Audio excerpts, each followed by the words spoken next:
2 cats, 1 catastrophe. Last weekend, my aunt asked me to cat-sit her precious feline, Mr. Whisker Du, while she went to a yoga retreat, which I later learned was code for a casino trip with her book club. I was honored, but also a little nervous. My aunt treats that cat like royalty. When I arrived, there was a 10-page, single-spaced instruction manual on the kitchen counter, complete with diagrams, a feeding schedule that required a stopwatch, and a list of approved conversational topics for Mr. Whisker Du. It seemed excessive, but I figured, hey, better safe than sorry.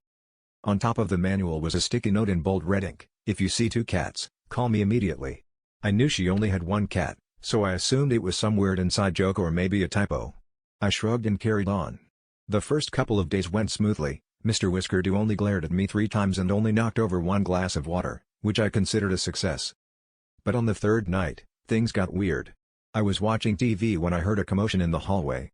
I peeked around the corner and, to my utter disbelief, there were definitely 2 identical cats sitting side by side, both staring at me with matching expressions of disdain.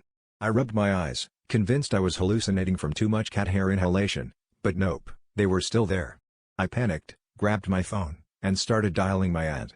Before she could pick up, one of the cats walked over to the food bowl, while the other jumped onto the couch and promptly fell asleep.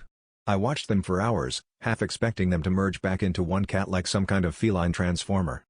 When my aunt finally answered, I blurted out, "There are 2 cats. What do I do?" She sighed and said, "Oh, don't worry, that's just Mr. Whisker Du and his reflection in the hallway mirror.